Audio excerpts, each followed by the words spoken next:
Learning is a very important concept, and in order to understand learning, we should try to understand learning approaches.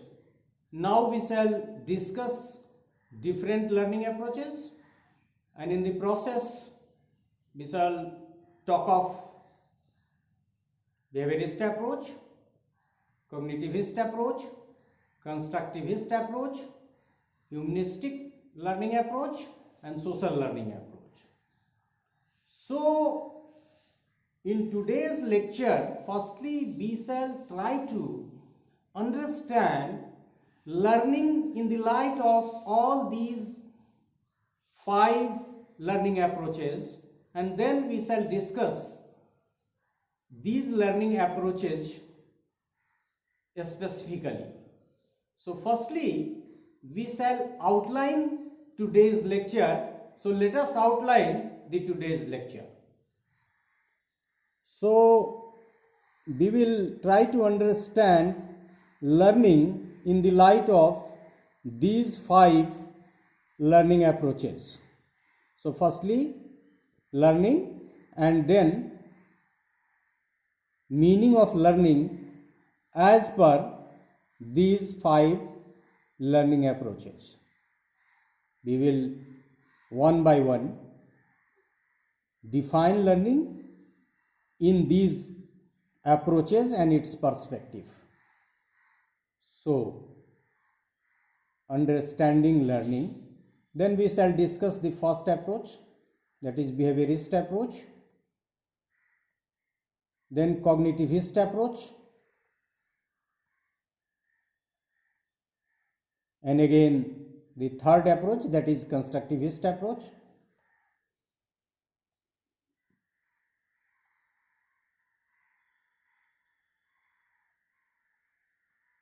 Then we will understand humanistic learning approach, and at the end we shall try to understand the social learning theory. You can also say social learning approach. So this is all about today's lecture. We shall be discussing all these 5 learning approaches. So let us start the lecture. So we shall discuss learning as a concept in the light of different learning approaches. We are not going to define learning directly as we have defined learning as a concept, but we shall try to understand the learning as a concept in the light of different approaches. How a particular approach, such as cognitive or any other, perceives regarding learning, how they think of the learning as a concept. But we will define the learning, this definition very close to the definition of Gates, we can say. So learning is a relatively permanent change in behavior, and so far as learning outcomes is concerned, it is nothing but the difference between the terminal behavior and the entering behavior. So entering behavior, if you are entering a particular system,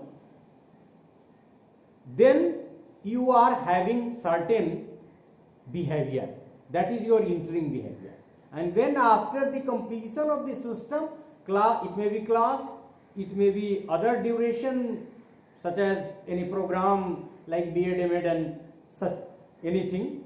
So the difference, your behavior as soon as you are entering the system, entering the class as a system, and your last behavior, that is your terminal behavior.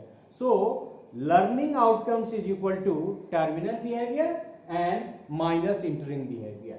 तो learning को समझने के लिए ये जरूरी है कि learning can be understood only in the light of the behavioural changes. There are no other ways to understand learning as a concept. So learner may learn due to behaviorist, cognitivist, humanist, social learning and constructivist approach, but its reflection has only way to come out, that is through the behavior of the individual who has learned some task or some concept.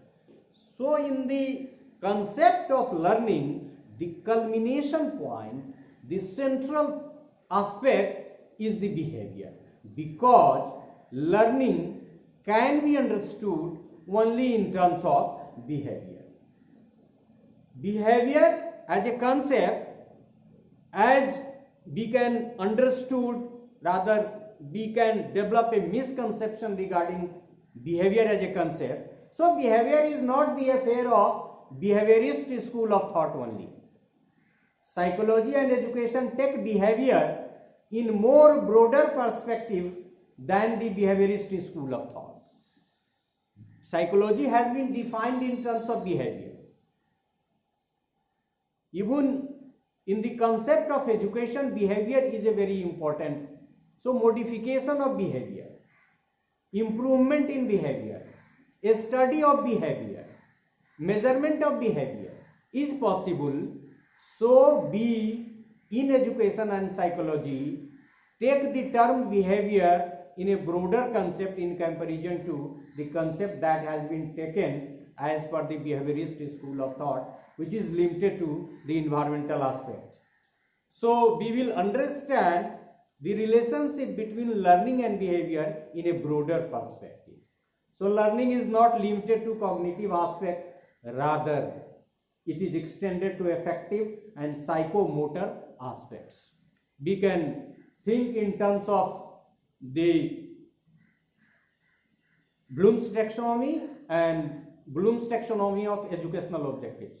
So learning is not limited to facts, concepts, theories, principles, etc.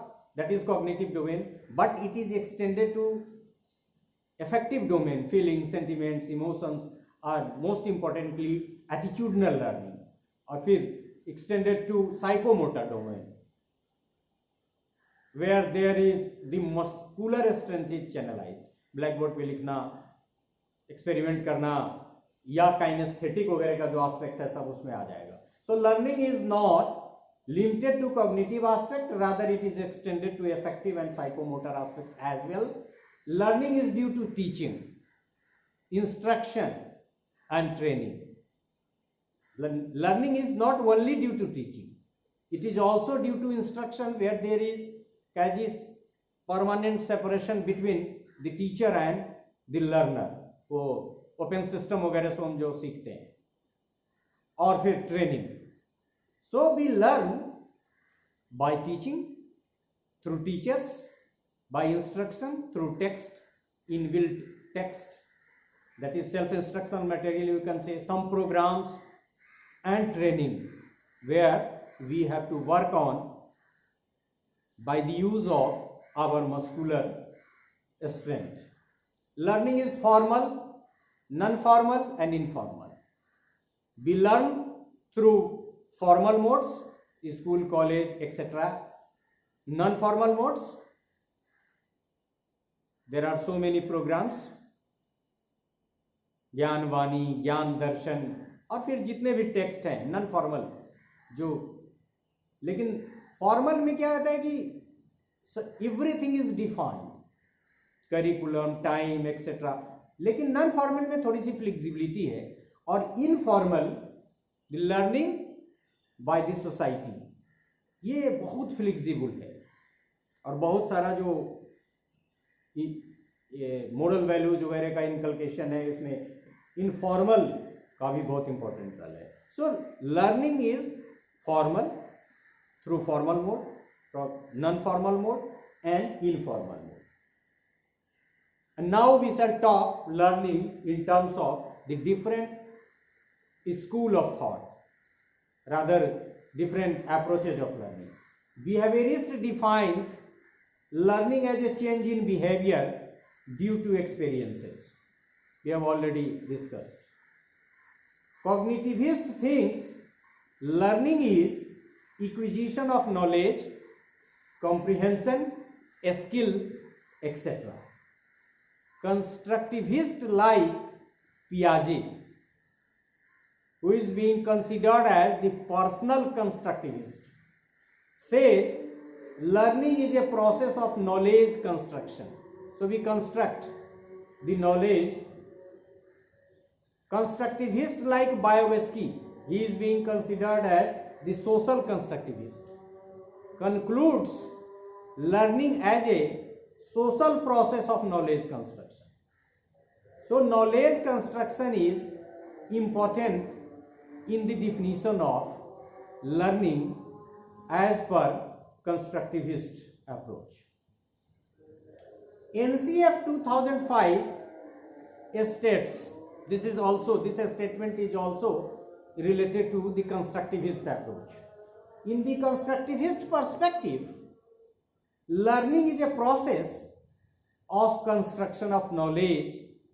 How? By connecting new ideas to existing ideas on the basis of material or activities presented to them. So what is important in this definition is construction of knowledge by connecting new ideas to the existing ideas. So you will apply your existing idea and you will learn a new idea and you will construct. So this is the basic of constructivist approach as defined and perceived by National Curriculum Framework 2005. Humanistic learning approach considers that human being is basically good. They learn if their needs are fulfilled. Need theory आगे हम लोग थोड़ा ज़्यादा विस्तार से जानेंगे. Hierarchy of need एक motivation की थ्योरी भी है. We can attain self-actualization and transcendent stage by learning, as to learn is itself a human need. तो नीड के रेस्पेक्ट में और आदमी के डेवलपमेंट के रेस्पेक्ट में डिफाइन किया जा रहा है कि आदमी जब बढ़ते बढ़ते नीडफुल होता है तो एक नीड सेल्फ एक्चुअलाइजेशन भी होता है, और उससे भी बाद में ऐड किया कि एक नीड डेवलप होता है वो ट्रांसेंडेंट नीड, जहां कुछ सेल्फ होता ही नहीं. So we learn due to this, we learn to contribute, we learn to contribute the society and the man as a whole. This is the perception of learning as per the humanistic approach. So learning is due to the internal desire of the learner. We have desire, and it is also a type of need. That is why we are learning. And the social learning approach states that learning is due to observation. We will discuss later regarding observational learning. So learning is due to observation and imitation. It advocates for modeling. So by this time we have tried to define the learning, rather we have tried to understand learning in different perspective. Now we shall discuss in another lecture specifically the relationship of learning, rather the meaning of learning as per behaviorist school of thought. Thank you.